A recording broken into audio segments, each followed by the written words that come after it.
데이터 센터 컴퓨팅 플랫폼, 컴퓨팅 관점에서 봤을 때 네네. 지금 어떤 병목들이 있다고 보시는 거예요? 가장 크게. 네. 네, 그 말씀하신 것처럼 오늘의 포커스는 이제 CPU와 네트워크 인터페이스 카드 NIC 이 두 군데에 포커스를 줄 건데요.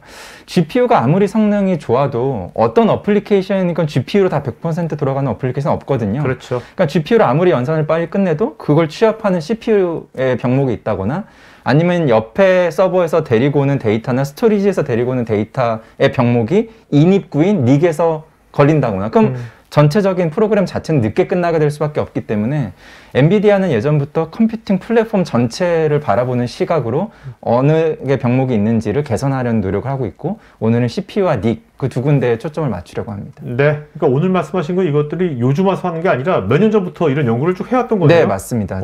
앞으로도 계속 이 부분에 대한 숙제는 계속 저희가 해결해 나가려고 노력할 것입니다. 알겠습니다. 네. 그럼 한번 들어보도록 할까요? 네네.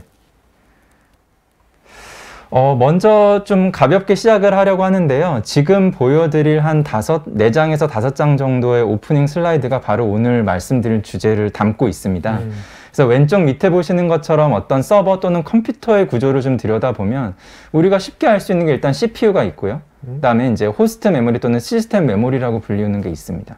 그리고 그 밑에는 뭐 주변 장치 또는 PCI 통신으로 이루어지는 장비이기 때문에 PCI 장비라고 부를 수 있겠습니다. 그리고 여기 색깔이 달리 되어져 있는 이 각각의 통신 프로토콜이 다 다르게 되겠고 CPU와 CPU로 있는 통신, CPU와 메모리 채널, 그 다음에 일반적인 이 PCI 통신 이런 여러 가지 통신들이 존재하게 됩니다. 지금 저 녹색이 제일 병목이 있는 거죠? 네, 녹색이 가장 저희가 좀 고민을 해야 되는 부분이고요. 이거를 좀 재미나게 집으로 표현을 해보면 이 집이 컴퓨터다라고 하면 이 대문은 사실 뭐 NIC에 해당이 되겠죠. 외부에 들어오는 데이터. 그 다음에 이 1층에 뭐 예를 들어서 어떤 저장소가 있으면 그건 로컬 스토리지가 되겠습니다. 이런 내부든 외부든 데이터를 가지고 와서 결국 위층에 있는 CPU에 올라가서 이 CPU 옆에 있는 메모리에서 연산을 하게 되는 이런 구조를 생각하시면 되겠는데요. 이제 재미난 거는 지금 보고 계시는 이 장표는 엔비디아의 자료가 아니라 저희 OEM 서버 업체의 장표를 인용한 것인데요. 서버 컴퓨터 구조 또는 서버 구조 안에서 각 장비별의 거리를 비유한 겁니다. 실제 인간 세상에서. 그래서 예를 들어서 이 CPU 내부의 어떤 그 거리, 가장 그 기본 단위를 그냥 한 발자국이라고 표현을 한다면 이 왼쪽에서 세 번째 있는 우리가 잘 아는 DRAM, 즉 시스템 메모리와 프로세서 간의 뭐 처리 속도 그거를 인간의 걸음으로 표현하게 되면 약 100걸음. 그러니까 네. 지금 저희가 있는 이 데스크를 한 10번 정도 도는 그런 거리가 되겠고요. 근데 이제 플래시라고 하는 SSD가 이제 저쪽 이제 집의 1층에 있겠죠. 그것과 이 프로세스 간의 거리와 처리 속도를 비유를 하자면 미국 장표이지만 어떤 베네시안이라고 하는 라스베가스 지역에서 뭐 후보댐까지가 제가 계산해 보니까 약 64km입니다. 네. 그러니까 이 프로세서와 CPU와 메모리 사이가 100걸음인데 이 CPU와 플래시 그것도 빠르다고 하는 SSD 사이의 거리가 뭐 64km. 20만 걸음. 네, 20만 걸음입니다. 네. 그리고 요즘은 많이 사용되지 않지만 하드 디스크 드라이브 HDD라고 표현하죠. 이거는 뭐 사실 제가 계산해 보면은 뭐 LA에서 또 뉴올리언스는 한 1900마일, 한 3000km가 넘게 되는 것이죠. 그래서 이 컴퓨터 구조 업체들의 문제는 이러한 거리를 어떻게 좁힐 것이냐, 연산이 이루어지는데 얼마나 데이터를 가까이 갖고 올 것이냐를 고민하게 됩니다. 그래서 사실 저희가 아까 전에 이 컴퓨터 구조를 집으로 표현했지만 사실 2층이 아니라 이 CPU와 호스트 메모리가 있는 이 위치는 이 밑에 들어오는 주변 장치와는 굉장히 거리가 먼, 그래서 매번 이 자료들을 저 높은 층까지 가서 예산하고 다시 이 높은 층을 내려와야 되는 것이 저희의 이제 숙제가 되겠고요. 그래서 CPU의 무게 중심을 두고 고민하는 업체들이 이와 같은 이제 기술들을 내놓고 있는 게 SAP 같은 경우에 맞습니다. 예, SAP 하나 같은 경우도 이런 이 주변 장치나 외부 스토리지의 데이터를 두지 말고 이 메모리 안에서 데이터베이스 처리를 하자. 물론 비휘발성이겠지만.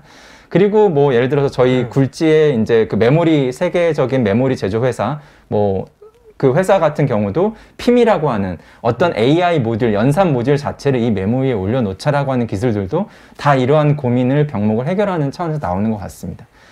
근데 이제 저희는 이제 GPU 회사이지 않습니까? 네. 엔비디아는 GPU 회사이고 여기서 굉장히 많은 연산이 이루어집니다. 그러니까 저희의 무게 중심은 바로 이 GPU가 되겠습니다.